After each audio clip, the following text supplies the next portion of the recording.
Hey guys, so I have a bunch of notes here. This is going to be our first nutritional discussion, and because it's the first one, I'm going to cover quite a bit of stuff. Some of the later ones might just touch on one topic, but this will be over a lot of things. I want to go over some basic nutritional guidelines. There's a lot of information out there. I know it's confusing. You never know what to believe. One truth, drink as much water as possible. You don't want to drink so much that you flush out the electrolytes in your body, because that can cause some serious health problems. But most people don't even drink half of what they should. If you have an active lifestyle, and depending on the climate, most people should be drinking at least a gallon of water a day. And I don't mean through coffee, teas, sodas, I mean actual water. So unless you're drinking more than a gallon of water a day, you're probably okay. The other thing I want to just touch basic on is some basic information. A plant-based diet is you can't go wrong with it. It's the best way to go, and we'll talk more about this later. But you can eat as much fruits and vegetables as you want. Don't let the medical field fool you and tell you that eating too much fruit is bad because the sugar in fruit is going to give you diabetes. That's complete crap. All the fruits and vegetables you want. Cut out dairy. I know it's going to be hard for a lot of you guys. It was for me and my wife too. We were huge cheese people. And there's nothing wrong with keeping it in your diet a little bit, because the problem when you cut something out completely, your body stops producing enzymes to be able to process that food. So unless you are going to never touch it again, keep a little dairy in your diet just for those enzymes, but try and cut it out completely. There's nothing good about dairy. You can get calcium and vitamin D from other sources. Dairy causes a lot of mucus production in the body, which can lead to anything from just bad allergies to certain chronic diseases and death. All right. When it comes to vitamins and supplements, everybody's going to be a little bit different. I suggest a multivitamin for everybody. B12 is another good one. Make sure it's a spray. It's some sort of liquid. It's not pills. B12 pills are completely worthless. Vitamin C, I won't go too much into vitamin C right now because there's a lot of information I can give you with this, but vitamin C is awesome. People are completely unaware of all of its uses and everything that it can do. You don't want to go from just getting it from regular fruits and vegetables and up it to 10,000 milligrams a day overnight. You do need to progress it slowly, but start increasing your vitamin C. There's a lot of health benefits to it. And then, based on needs, glucosamine, if you have joint issues. But that's it for there. Meat.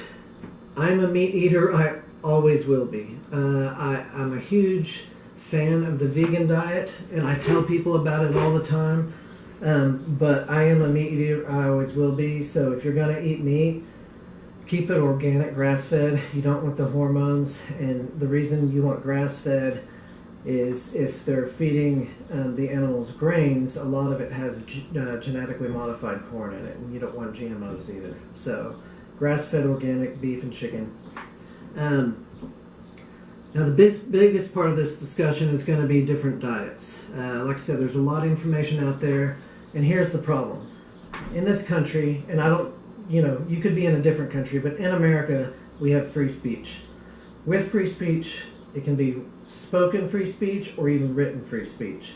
I can go write a book that covers electrical engineering, and I don't know anything about electrical engineering. So there's a lot of people out there claiming to be experts in the fitness industry and with nutrition, and they've never even taken a course on it. They have no education whatsoever. So it's unfortunate because you never know what to believe anymore, but that's why we're going to discuss a few of the really popular diets, and I'm going to give you some of the pros and cons so you can make these decisions for yourself.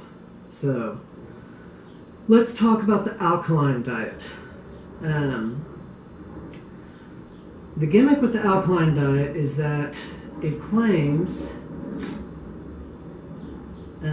it's based on the acid and alkali opinion regarding disease. It says when our body breaks down foods we eat, the waste products are called ash. This ash can be acidic or alkaline. The theory behind this is that consuming more foods that produce alkaline ash and fewer foods that produce acidic ash, you can change the pH of your body. Not true. Let me explain why.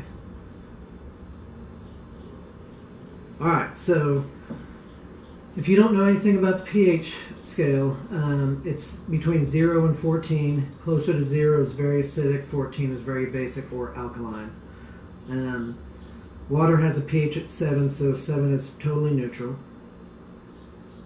So your blood normally has a pH of 7.4. Your muscle tissue at rest is about 7.2. Bile and pancreatic juices in the body are at about an 8. While your stomach is always very acidic because it's got hydrochloric acid in it to break down food, it's at 1.7. Alright. So the premise with the alkaline diet is that our body is if it's too acidic, it can lead to chronic disease. Well, here's the problem with that. Your kidneys are what regulate your pH in your body, okay? Especially in your blood. No matter what kind of foods you take in, whether they're alkaline or acidic, your kidneys are going to do what it needs to do to keep your blood at a 7.4, no matter what. So the premise for the whole alkaline diet gets tossed out the window. I'm not saying there couldn't be some short-term benefits to it. You might lose weight, this and that, but the fact that it's changing the pH of your body to prevent some sort of cancer or something, it's not true at all, okay? So with the weight loss, here's why it works with weight loss. By limiting the countless acidic forming foods in your diet and eating more fruits and vegetables, you're going to cut down on calories, and when you cut down on calories, you lose weight.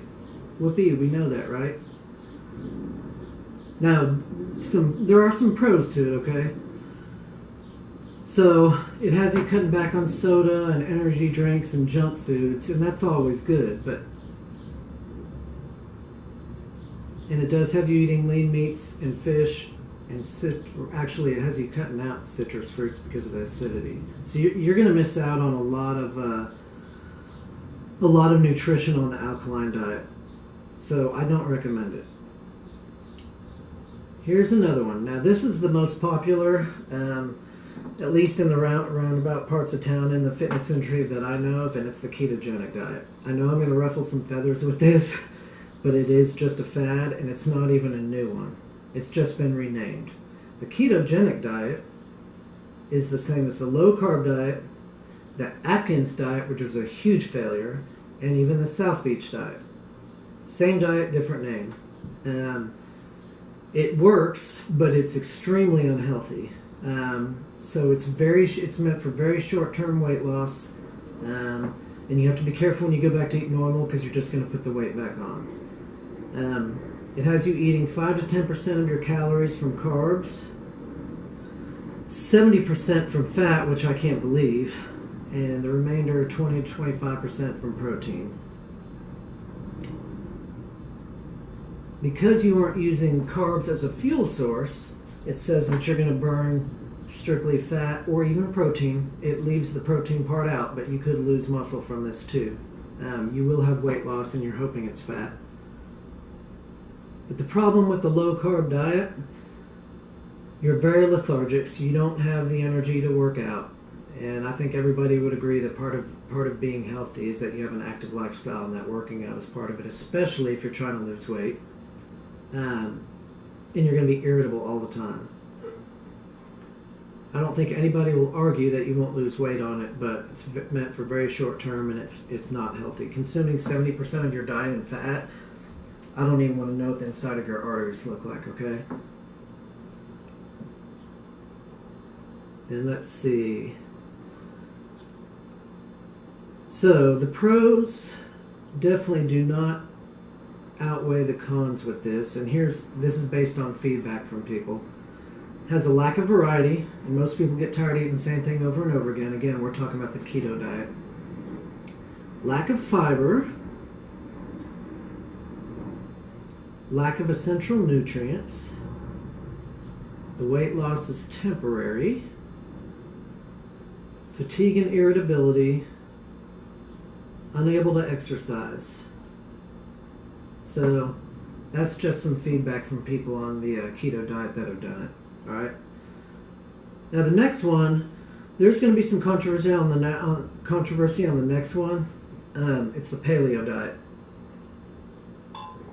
Now, what the paleo diet has become, you could probably pull some negative stuff about it, but the true paleo diet, like I talked about earlier at the beginning, mostly plant-based diet, fruits and vegetables. The true paleo diet is that and just a little bit of meat. Not even a lot of meat. Everybody's different. It depends on your needs. If you're big into lifting weights, you probably need more protein than somebody who doesn't. But the paleo diet is, while it is a fad, it's probably one of the healthier ones, and it's something that you can maintain for longevity. You can do it your whole life. It's not gonna hurt you. Let's see. So the pros for this diet: plant-based foods, you limit simple sugars and sodium, it encourages physical activity, it replaces sugary drinks with water and green tea. So there's a lot of good stuff with that. And again, it says all the fruits and vegetables you want, which I already mentioned earlier is good. The only true negative is, one, it might limit the foods that you can eat, and you could have some nutritional deficiencies like with calcium and vitamin D if you're not aware of it and if you don't supplement or find alternative foods to give you that. But the only even close to healthy diet that I've talked about today is the paleo diet, and that's the old school real paleo diet, not what it's turned into. So that's that. Hopefully that clears up some confusion. Again, I'm not an expert either, but I have been in this fitness industry for for 20 years. I do have a master's degree. I do have several certifications, and I have taken courses in orthomolecular nutrition, so hopefully you'll believe at least more of what I say over somebody that doesn't have the credentials. All right? Good luck on all this, guys. Take what you need from it and just keep learning. Thank you.